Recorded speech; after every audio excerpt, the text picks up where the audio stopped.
Okay, this is just, I guess maybe I'll do these videos now and then. I'll mark them as just random-ish junk. Because, who knows where it's going to go. So it's just a couple of videos I saw today I just want to reference. Yeah, I just watched the Barklord video on Hannibal. It's basically doing a movie review. And he actually attempted triple satire, and it's always very dangerous, triple satire, because it can just look like fucking insanity. But it was, I think it was a good effort. It's like humor that's so dry it'll like suck all your blood out of your brain. But if you're careful in how you approach it, you'll be all right. So there's a link over there. And then another thing was, there's this guy I've been doing a couple exchanging videos with and whatnot, and none of you assholes have subscribed to him, and it sort of pisses me off, because I think he's articulate and intelligent, and he did a thing on Linux, the operating system. I thought was one of the best 10 minutes on the subject I'd heard. I guess actually it was 20 minutes, but whatever. So the link's over there also. The name's Wanna Be a Kiwi Boy or something like that. And so the last video we did on manners, yeah, okay, it's a little, old farty, but yeah, somebody should do that shit, because, manners are important. I know I'm not a good example, but, I do say excuse me now and then, and, I'm sorry, and I know how to see these words, and so I thought it was a good enough video. And but anyway, his other videos, like I said, I think he's articulate, he's got a brain. 2 subscribers is just it should be against the law or something. So anyway, I'm not gonna I won't get if you don't subscribe to him, I'm gonna unsubscribe to you, or I won't start that shit. But maybe in a week I will. We'll see how things go. So the other one was, let's see, I'm probably going to get this name right. What the hell was his name? See, I couldn't, the damn note problem again. I should be able, oh yeah, it's Oliver to the Scott, I think it was. So anyway, yeah, he sent me an email, and so I watched a couple of his videos, and, he's an English guy, and, yeah, it's interesting. Again, it's a matter of, it's a taste thing. He's English. So you gotta, actually he's responding to a guy called Craig with a 1, instead of spelled with a 1. He was even funnier in a sense. I mean, funnier, not funnier on purpose funnier, but, funnier just in the sense that he's Catholic, and he was,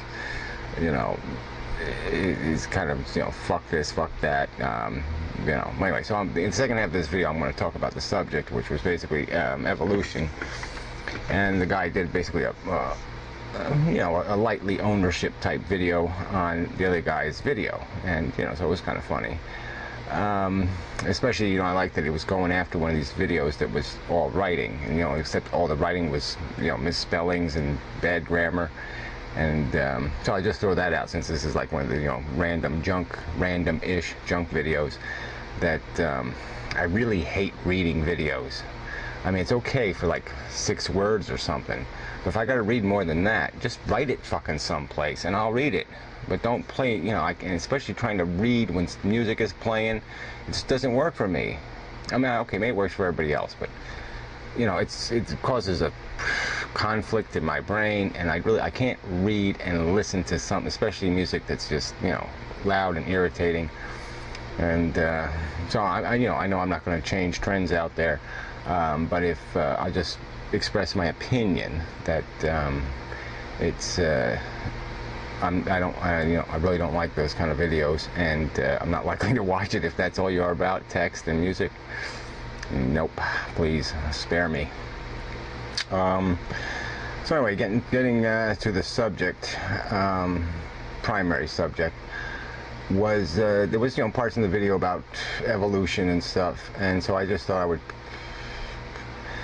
Some thoughts came to me as I was listening, and for me, the evolution thing, always, the going from monkey to man, the transition, always seemed kind of obvious when I came to the realization that, okay, we'll take away all the human travel that's gone on in the last 500 years or 1,000 years at the most, and then just look at people in different regions.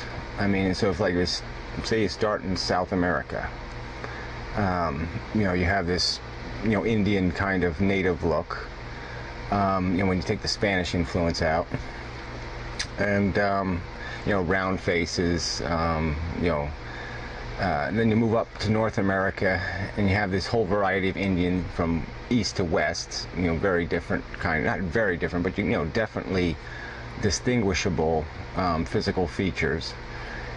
And then you look at, say, the Eskimos, you know, here again you have the Indian, but then you have, now it's starting to get a little bit more Asian, you know, so now you're starting to see the blend from the Asian influence.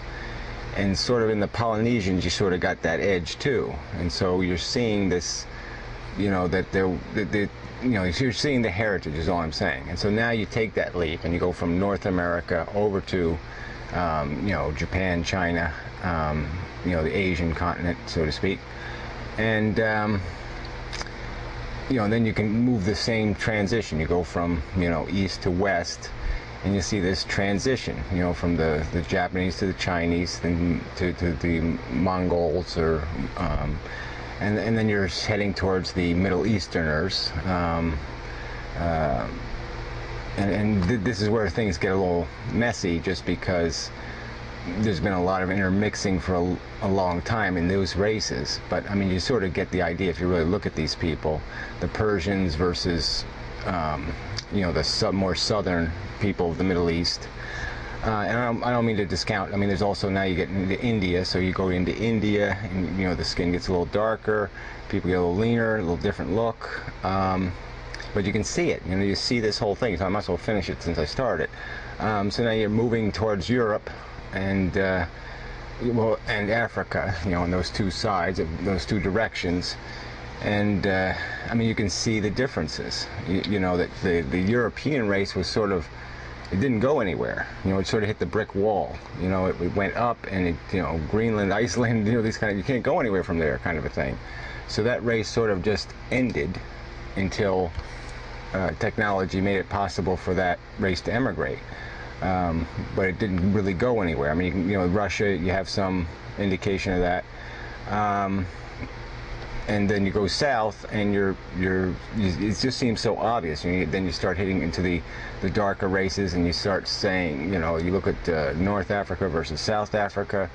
Even the Egyptians, from their hieroglyphs, you got a pretty good impression that they were not, you know, black per se, but they weren't white either, you know. And so it's like this transitional race you're seeing in there. And so it just, to me, that makes it so clear that we didn't evolve from a fucking monkey. You know, we transitioned, you know, from I mean, obviously there's a point where you have to change species, where you become genetically incompatible. But the point is this is how it works. It doesn't work in some kind of, one day something gives birth to a monkey. I mean, a monkey gives birth to a man. It's more of it's a much more graceful transition, and within that transition there might be 500 races that are never even noticed. I mean, they could exist in some little enclave somewhere, some little place where we'll never find a fossil evidence of them, because they only existed for, say, 500 years, and they didn't leave any permanent evidence of their existence in the fossil record. But they might be our ancestor. They might be a direct descendant, but they're not going to be recognized because we're not going to have any record of their existence. So anyway, that's how, to me, that's, if somebody needs to understand how it's possible, all you have to do is look at that, and you can see this diversity take place. You can see it, and that's only over, you know, of what, 20, 30, 40,000 years that happened. You know, at least move the transition from maybe 100,000 years from mid-Europe to North America. And, you know, to me that's pretty clear evidence. Okay, I still got a couple of minutes left.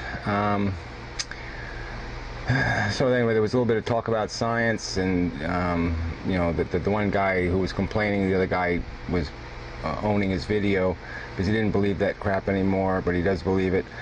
Anyway, something about we could cure more diseases if we weren't looking at this fossil record and all the rest of this crap. And the whole point is, though, you have to understand the genetics. You have to understand all these aren't sciences devoted to just finding out what evolution is. They're sciences devoted to finding out what the truth is. And you have to know the truth before you can cure diseases, before you can use the science. You know, it's a pursuit of truth. It's a pursuit of understanding. It isn't a pursuit of some, oh yeah, we got to do this or that. I mean, that's not the objective in a whole. I mean, obviously individual branches of science are looking at individual elements of the truth, but the whole truth needs to be understood.